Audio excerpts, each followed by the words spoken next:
Hello అండి. అందరికీ wife of సూర్య కథకు స్వాగతం. ఈ కథను పూర్తిగా వినిన తర్వాత మీకు నచ్చినట్లయితే తప్పకుండా లైక్ చేయండి. అదేవిధంగా సబ్స్క్రైబ్ చేసుకుని ఎంకరేజ్ చేయవలసిందిగా కోరుకుంటున్నానండి. మరిక ఆలస్యం చేయకుండా కథలోకి వెళ్దాం. చందు ఆ రోజు రాత్రి నిద్ర పట్టక బెడ్పై పడుకుని అటు ఇటు తిరుగుతూ ఉంటుంది. ఆ ప్రక్కనే సూర్య గాఢంగా నిద్రపోతుంటాడు. అతని ముఖంలో ఎలాంటి పశ్చాత్తాపం ఉండదు.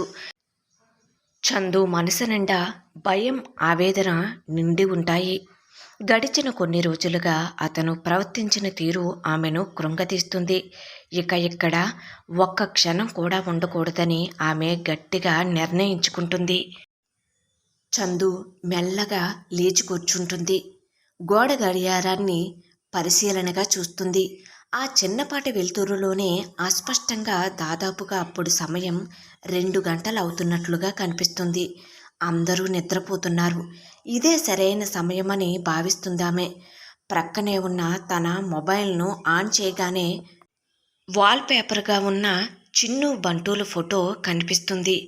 ఆ ఫోటోను గుండెగా హత్తుకుని కళ్ళు మూసుకుంటుందామె.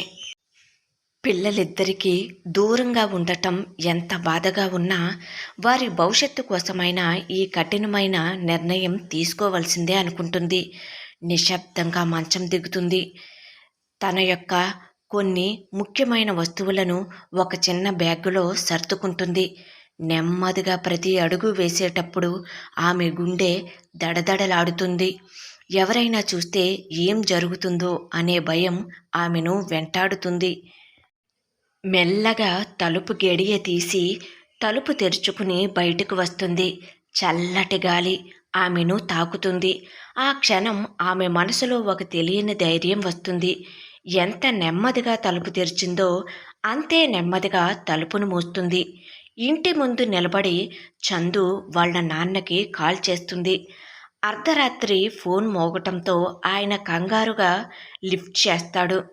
చందు గుసగుసగా ఏడుస్తూ, నాన్నా, నేనిక్కడ ఉండలేను నాన్నా, నన్ను తీసుకువెళ్ళటానికి వస్తారా అంటుంది.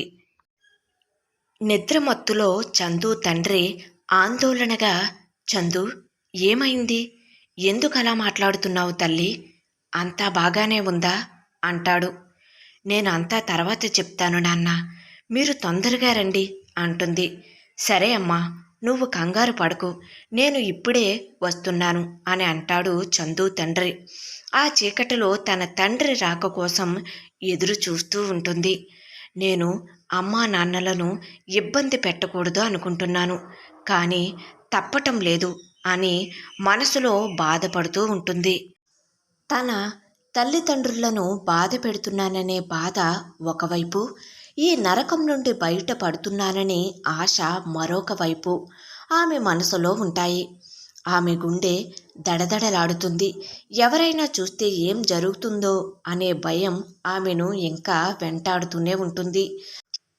కొద్దిసేపటికి దూరం నుండి బైక్ శబ్దం వినిపిస్తుంది. చందు ఆశగా అటువైపు చూస్తుంది. తన తండ్రి బైక్పై వస్తున్నట్లు కనిపిస్తాడు. ఆమె కళ్ళల్లో నీళ్లు నిండుతాయి. తన తండ్రిని చూడగానే ఆమెకు కొండంత ధైర్యం వచ్చినట్లు అనిపిస్తుంది.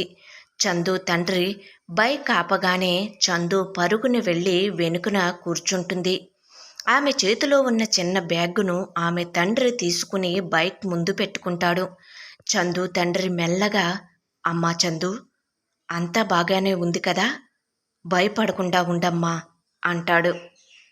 చందు సమాధానం చెప్పకుండానే తన తండ్రి భుజంపై తల వాలుస్తుంది. ఆమె కళ్ళ నుండి కన్నీళ్లు కారుతూనే ఉంటాయి. తండ్రి బైక్ని స్టార్ట్ చేసి ఆ ఇంటిని వదిలి ముందుకు వెళ్తాడు. చందు కనీసం వెనక్కి కూడా తిరిగి చూడదు. ఆ ఇల్లు, అందులోనే బాధలన్నీ వెనుకబడిపోతున్నందుకు ఆమె మనసుకు కొంచెం తేలిక పడుతుంది. తన తండ్రి అండగా ఉన్నందుకు ఒక తెలియని ధైర్యం ఆమెను ఆవహిస్తుంది. ఆమె తన జీవితంలో ఒక కొత్త అధ్యాయాన్ని ప్రారంభించడానికి సిద్ధం అవుతుందా అనిపిస్తుంది. వైఫ్ ఆఫ్ సూర్య కథ కొనసాగుతుంది. కథ నచ్చినట్లయితే ప్లీజ్ దయచేసి సబ్స్క్రైబ్ చేసుకుని ఎంకరేజ్ చేయగలరండి. మీరు సబ్స్క్రైబ్ చేసుకున్నట్లయితే నేను తొందరగా నెక్స్ట్ ఎపిసోడ్‌ను పోస్ట్ చేయడానికి నాలో కూడా ఉత్సాహం కలుగుతుంది కదండీ! అందుకే నేను మరీ అడుగుతున్నాను. ప్లీజ్ దయచేసి సబ్స్క్రైబ్ చేసుకోగలరు. Thank you.